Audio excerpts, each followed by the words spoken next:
Bienvenidos nuevamente a nuestro recorrido por la historia del arte del Renacimiento.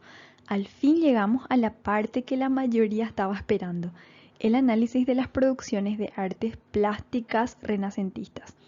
Vamos a repasar algunas obras de los más famosos artistas de la historia occidental, así que espero que lo disfruten. Durante la Edad Media recordamos que el arte era bastante unificado en cuanto al estilo se refiere.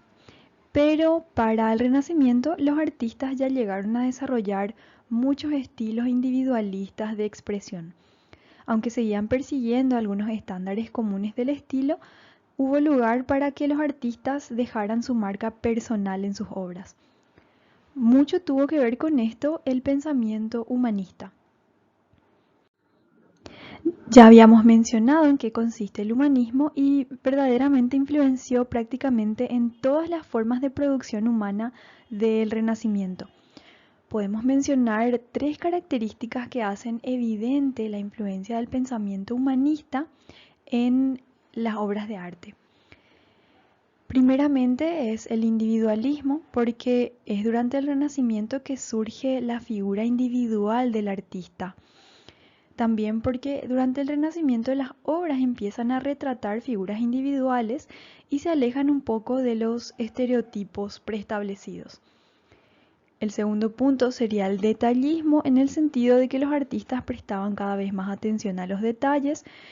Por ejemplo, utilizaban el claroscuro para dar una idea de profundidad, pero también cuando surgió la perspectiva científica, la representación se hizo cada vez más realista de los espacios, así también como de los rostros y de los cuerpos humanos. Y el tercer punto tiene que ver con el virtuosismo y se refiere a un gran énfasis y promoción del accionar virtuoso, porque al promover estas obras virtuosas se ahondaba en la idea de que el hombre era quien controlaba su destino y no era Dios. Además de que se ahondaba en la idea de que el hombre podía perfeccionarse a sí mismo, llegando a ser ese homo universalis que podía abarcar todas las áreas de producción humana. Ya habíamos analizado también en la primera semana esta línea de tiempo para entender los periodos o estilos del Renacimiento italiano, pero vamos a repasarla y ampliar un poquito los conceptos para incluir a los artistas del norte de Europa. Empieza nuestro Renacimiento, digamos, alrededor del siglo XIV, con un estilo que se llama el proto-renacimiento, también algunos le llaman el Trecento, y en este periodo inician algunas de las tendencias que se van a potenciar más adelante. En el siglo XV o el 480 es lo que conocemos como el Renacimiento temprano y se caracteriza por muchas innovaciones técnicas. Ya vamos a ver con detalle cuáles son las dos más importantes, y también por el uso de conceptos de armonía y proporción. En el siglo XVI tenemos el Alto Renacimiento, donde la ciudad de Roma se convierte en el centro artístico. Vamos a ver también por qué ocurre eso. Y por último, también en el siglo XVI tenemos el manierismo, que es un estilo que abandona la búsqueda universal de la armonía y la proporción en busca de una manera mucho más personal de expresión. Al estilo del proto-renacimiento a veces también se le llama el estilo gótico italiano tardío, porque es el momento de transición entre el estilo gótico, o digamos ya el final del estilo gótico, adentrándose a lo que sería el estilo renacentista. Podríamos decir que el proto-renacimiento surge a partir del estilo ítalo-bizantino, que se da por la influencia de los artistas y eruditos griegos que volvieron a Europa a medida que Constantinopla se veía cada vez más cercada por los otomanos. Aquí podemos ver una comparación de dos obras, dos retablos que contienen la imagen de San Francisco en dos estilos de representación diferentes. A la izquierda tenemos el estilo ítalo-bizantino, que representa al personaje de una manera totalmente estática, plenamente frontal, sin ninguna profundidad. Aunque le vemos a San Francisco rodeado de algunas escenas de su vida, de la historia de su vida, no percibimos ninguna profundidad en estas escenas. A la derecha, el otro retablo sería ya parte del estilo del proto-renacimiento. Es una obra del pintor conocido como Giotto y es uno de los pintores más importantes del proto-renacimiento porque empezó a utilizar algunas características que próximamente serían ya muy empleadas por el resto del Renacimiento. Podemos ver que la representación de la naturaleza ya es un poco más realista. Si bien el cielo es de color dorado, lo cual no es tan naturalista, los elementos como los árboles, el paisaje de fondo, sí ya son mucho más realistas. Los edificios también parecen ya tener una intención de profundidad, de perspectiva. Además, claro, de la manera de representar el cuerpo humano. En la obra de Giotto vemos al cuerpo de San Francisco como algo más realista, no está tan escondido bajo sus ropajes, también parece que tiene mucho más volumen su cuerpo y su rostro también parece ser mucho más humano porque podemos percibir muchas emociones en su expresión facial. Vemos su asombro, su temor, esas son emociones verdaderamente humanas. Uno de los cambios más grandes en el mundo del arte se da durante el Renacimiento en Italia con el gran Filippo Brunelleschi, el invento revolucionario del método de construcción de la perspectiva científica o perspectiva cónica. También estuvimos hablando bastante de eso en las conferencias, les animo a que vean la grabación de esos videos. Pasando a lo que sería el 480 o el Renacimiento temprano. Podemos empezar por el pintor Masaccio, uno de los principales exponentes de la primera mitad del siglo XV y también uno de los primeros en utilizar ese método de la perspectiva científica que mencionamos que fue inventado por Brunelleschi. Aquí vemos su obra que se llama El dinero del tributo y representa a través de una narrativa continua que inicia a la derecha un pasaje bíblico en el cual a Pedro le preguntan si Jesús paga o no el impuesto del templo. Y también es una historia interesante que lastimosamente no nos da el tiempo para relatarla por completo. Al igual que en la figura de San Francisco que estaba pintada por Giotto, que vimos en la imagen anterior, en esta obra ya podemos percibir el volumen de los cuerpos a través del uso del claroscuro. Pero además de eso, vemos los detalles, por ejemplo, en la musculatura de las piernas del personaje que tiene la ropa naranja. Este personaje que nos está dando la espalda prácticamente sirve como nuestro punto de vista. Es casi como si nosotros, los espectadores, estuviéramos viendo la obra a través de sus ojos. En el fondo vemos también el uso de la perspectiva atmosférica, que sabemos que es un recurso muy utilizado por los romanos en sus frescos. Recordando un poco, la perspectiva atmosférica se refiere al recurso en el que los objetos a medida que se van alejando de nosotros van apareciendo cada vez más borrosos, con menos detalle y con menos contraste. Y también usa la perspectiva científica a un punto de fuga. Como vemos, todas las líneas de profundidad convergen en el mismo punto que está sobre la línea de horizonte y esta línea de horizonte coincide con los ojos de todos los personajes. También coincide con la división entre el agua y la montaña que tenemos en el fondo, una obra verdaderamente matemática y precisa. Otra obra paradigmática del 480 o el Renacimiento temprano es la Anunciación de Fra Angelico. Vemos que también se utiliza la perspectiva para crear la ilusión de distancia, pero en este caso no hay un dominio de la perspectiva matemática como en el caso de Masaccio que vimos anteriormente. Más bien se logra ese efecto al ir reduciendo progresivamente el tamaño de las figuras a medida que van alejándose de nosotros. Pero de todos modos es una obra muy hermosa, con mucha riqueza de contenido que también les animo a seguir analizándola por su cuenta en la investigación. También en esta obra vemos mucha influencia del pintor Giotto, a quien ya lo mencionamos, porque él marcaba siempre la diferencia entre el espacio exterior y el interior, como aquí lo está haciendo Fra Angelico. En la segunda mitad del siglo XV aparece la figura del magnífico Sandro Botticelli, probablemente uno de los pintores occidentales más apreciados de la historia. La obra que vemos aquí se llama El nacimiento de Venus. Botticelli fue uno de los artistas que prosperaron bajo el mecenazgo de la familia Medici. Ya dijimos que los Medici eran una familia muy rica de comerciantes y bancarios de la ciudad de Florencia. Y ellos tenían un interés muy marcado por el arte clásico greco-romano. Así que le asignaban a Botticelli la producción de obras con temáticas asociadas a la mitología griega y romana. De hecho, que una de sus posesiones más preciadas era esta estatua de Venus del periodo helenístico.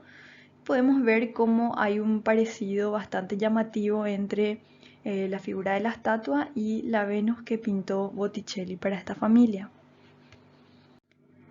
Esta obra es una de las responsables de poner a la moda, digamos, la representación de la mitología clásica en el arte renacentista. Y también fue muy llamativa en su época porque, bueno, se representa la figura desnuda de una diosa pagana. Un concepto que para los cristianos era bastante extraño, primero porque aún no estaban acostumbrados a la representación de la figura femenina desnuda, pero también porque estaban muy acostumbrados a que sus deidades, como por ejemplo la Virgen María, llevara siempre ropajes que cubrían completamente su figura femenina. Otra innovación de esta pintura es que es una de las primeras obras que se realizó sobre un lienzo. Personalmente lo que a mí me encanta es la cantidad de emoción y también de drama que hay en esta obra. Las túnicas y el pelo volando en el viento, por ejemplo, que generan ese ritmo frenético pero a la vez bastante suave. Acentuado también por esos detalles de las plantas que vemos en el fondo con un dibujo de líneas muy detallado. Los valores de contraste de color no son tan elevados, pero en general los colores son bastante saturados o brillantes. Y mientras el mar y el pequeño bote que vemos en el fondo crean como una especie de horizonte, no vemos el uso de la perspectiva científica que, por ejemplo, si usaba Masaccio, más bien la profundidad se da por el uso del claroscuro. El Renacimiento en el norte de Europa fue un poco diferente, pero igualmente apasionante. Por esta época, en el norte de Europa, muchas personas estaban descontentas con la jerarquía de la iglesia porque en este punto, bueno, había un grupo de papas sucesivos que se enfocaron en enriquecer a Roma, que era justamente la sede de la iglesia. Por un tiempo el papado se había mudado a Aviñón y ocurre un gran cisma ya que por momentos llegó a haber hasta dos papas que estaban enfrentados, que eran contrarios y ambos afirmaban representar a la misma iglesia, así que había una confusión y división en las personas.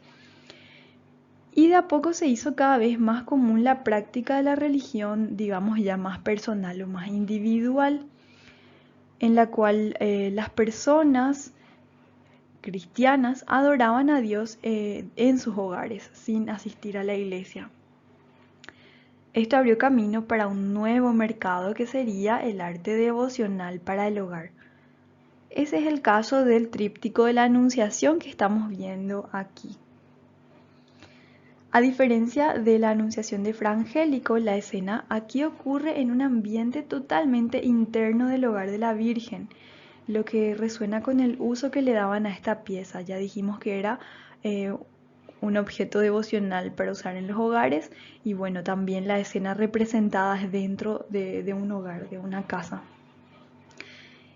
El fondo de la escena es muy llamativo por la riqueza de detalles que tiene. De hecho que muchos de estos detalles tienen un significado simbólico muy interesante.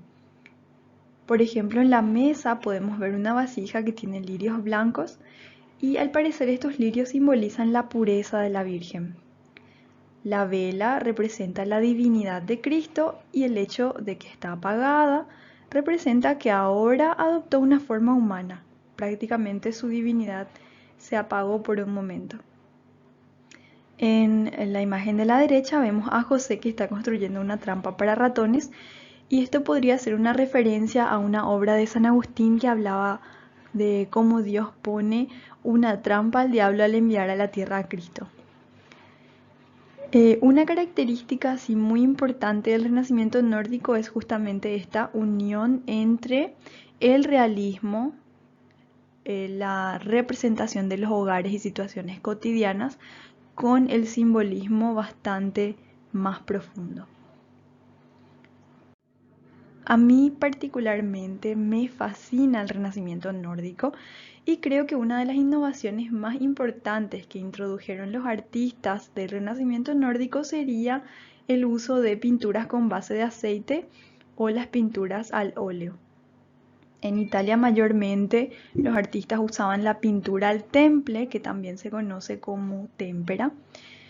Y este nuevo medio les permitió un rango de colores y emociones que verdaderamente solo se pueden capturar a través del óleo. Porque este tipo de pintura les permite aplicar capas muy finas que generan una variación de colores muy sutil. También permite realizar el glaseado, que consiste en aplicar capas translúcidas para que se refleje la luz sobre las obras. Además que como toma más tiempo el secado de la obra, le permite al artista corregir cualquier pequeño error que surgiera. Aquí tenemos una comparación de dos pinturas con una temática bastante similar y dos técnicas de representación muy diferentes, donde podemos apreciar cómo la pintura de la derecha, que está hecha en base al óleo, tiene un contraste de color bastante más llamativo que la de la izquierda. Esta pintura que vemos es una de las obras de arte más reconocidas y controversiales de todo el periodo. Es el retrato del matrimonio Arnolfini por el grandioso Jan van Eyck. Como vemos, nuevamente toma lugar en un ambiente doméstico, es decir, adentro de una casa. También son llamativos los ricos colores, las texturas. De hecho que muchos de los comerciantes flamencos de esta época se enriquecieron por el comercio de textiles, de telas importadas, así que apreciaban mucho este material. Y al parecer Jan van Eyck también por la exquisitez en el detalle con el que está representando estas telas. Ya les mencioné que esta pintura es algo polémica y en parte se debe a que algunos historiadores afirman que los detalles del fondo están cargados de simbolismo, así como en el caso de la pintura anterior, pero hay otros historiadores que dicen que no, que solamente son objetos que se incluyeron para demostrar la riqueza de esta pareja retratada. Pero como lo aprendí yo, va más acorde con la primera interpretación.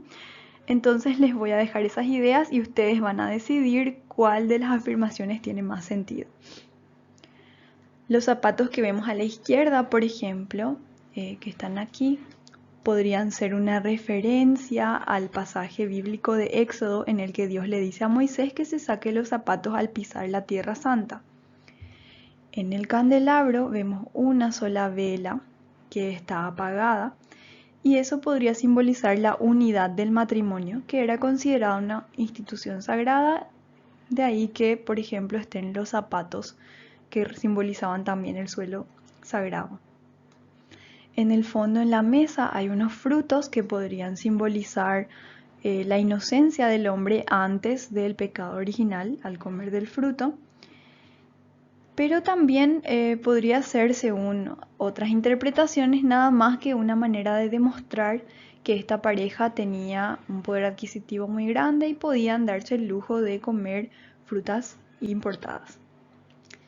Por último, mi detalle favorito en esta pintura es el hecho de que el espejo que está en el fondo, justo en el centro de la composición, tiene el reflejo de un grupo de personas que está observando a la pareja desde el lugar donde estamos nosotros. y en ese reflejo también se ve al pintor. Es un recurso muy interesante para narrar la historia que más adelante vamos a ver utilizado nuevamente en otra de mis obras favoritas. Quédense atentos. Para el siglo XVI o el Cinquecento, el pensamiento humanista y el desarrollo de cada vez mejores técnicas llevó a que floreciera la representación anatómica, es decir, que la representación del cuerpo humano era cada vez más realista. Durante este periodo surge también la figura de los artistas como Homo Universalis, de lo que ya habíamos hablado, el hombre capaz de hacerlo todo, que sobresale en todas las áreas del conocimiento o en todas las artes. Una de las figuras renacentistas que verdaderamente encapsula este concepto es Leonardo da Vinci, quien fue ingeniero, diseñador, inventor, científico, escultor, pero sobre todo pintor. Él también fue protegido por el mecenazgo de la familia Medici y podemos decir que fue un pintor excepcional porque él logró unificar las dos ramas, digamos, que había en el Quattrocento italiano. Por un lado estaban los artistas que buscaban la representación matemáticamente perfecta, como era el caso de Masaccio, y por otro lado estaban los artistas que buscaban una representación más bien emotiva, como era el caso de Botticelli. Esta pintura nos ofrece un ejemplo muy bueno de cómo Leonardo da Vinci hizo una síntesis de estas dos ideas. La delicada belleza de las personas retratadas nos recuerda a Botticelli y la precisión matemática de la composición a Masaccio. La composición se puede simplificar en unos triángulos superpuestos que atraen nuestra mirada hacia la figura principal, que es la Virgen, así como su uso del claroscuro y también el esfumado del contorno que va eliminando las líneas duras y trata de imitar la manera en la que nosotros percibimos las figuras en la realidad. Otro rockstar del Renacimiento fue Michelangelo, uno de mis favoritos personales. Así como Leonardo da Vinci, Miguel Ángel no solo reflejó, sino que también transformó su tiempo. Un dato interesante que nos ayuda a dimensionar su carácter de superestrella es que Miguel Ángel fue el primer artista de Occidente cuya biografía se publicó mientras él seguía con vida. Y también fue el primer artista que por su obra se hizo millonario. Probablemente con la conversión actual habría sido un multimillonario. El periodo en el que Miguel Ángel tuvo su apogeo productivo coincidió con el retorno del papado a Roma, que ya habíamos mencionado también un poco antes, y esta serie de papas de mucho poder que se pusieron la meta de restaurar la ciudad de Roma, especialmente restaurar sus edificios religiosos. Esta campaña cobró aún más importancia cuando Martín Lutero empezó a cuestionar la autoridad papal. Y es así como Miguel Ángel recibe la encomienda de diseñar la decoración interior de la Capilla Sixtina, que vemos aquí en la imagen. Una obra realmente magnífica, asombrosa, a mí me deja sin palabras, que varios de ustedes eligieron para su investigación de la unidad de la arquitectura italiana. Todo el techo vemos que está cubierto de una secuencia de representaciones que engloban toda la historia bíblica de la humanidad, desde la creación de Adán, la expulsión del paraíso, el diluvio y mucho más. La imagen que vemos aquí es probablemente la más reconocida de toda la capilla, es la creación de Adán.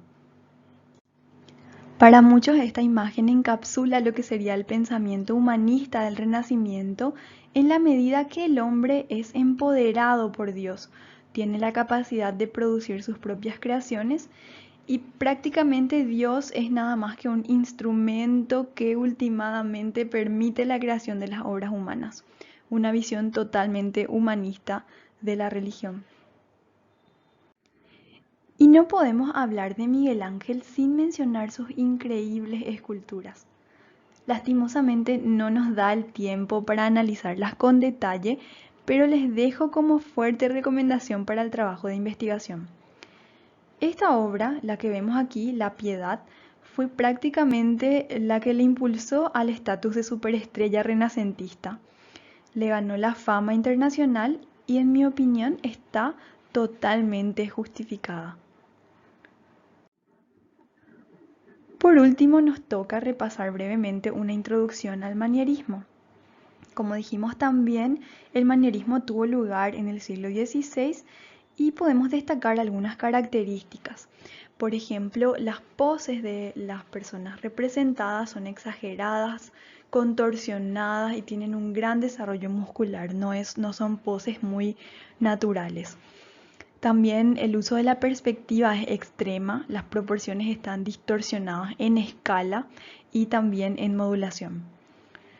La temática suele ser de por sí oscura o es difícil de comprender porque no tiene detalles muy específicos o porque tiene, digamos, elementos que van mezclando un tema con otro.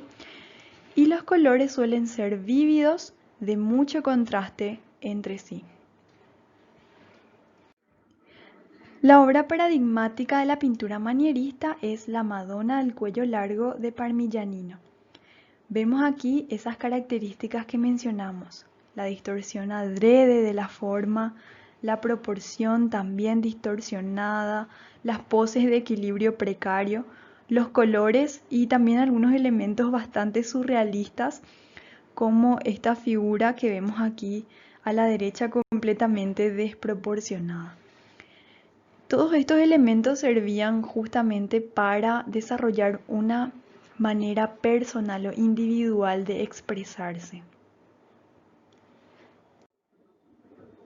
Uno de los manieristas que personalmente considero muy interesante y que está entre mis favoritos es el Greco, como también ya les adelanté en la conferencia. Una de sus obras más famosas es El entierro del conde de Orgaz. Algo notable que fue un recurso bastante usado por el Greco es la composición dividida, digamos, en dos esferas. Tenemos la parte terrenal humana y la parte celestial o divina. La esfera terrenal es bastante realista y allí podemos ver el entrenamiento italiano que recibió el Greco, así como algunas convenciones manieristas que tienen que ver con la representación de los rostros y las manos, por ejemplo, en tonos más bien pálidos y de figuras elongadas. Pero la esfera celestial es prácticamente una explosión de formas contorsionadas, colores terciarios completamente intrigantes, movimiento muy marcado, de repente alguna confusión en cuanto a la escala y la proporción, muy llamativo y totalmente acorde a los conceptos del manierismo. Así llegamos al final de este acelerado recorrido. Espero que hayan disfrutado tanto como yo al hacer esta investigación y que hayan encontrado inspiración para su propia investigación de la tarea de la semana. Muchas gracias por su atención. Hasta la próxima.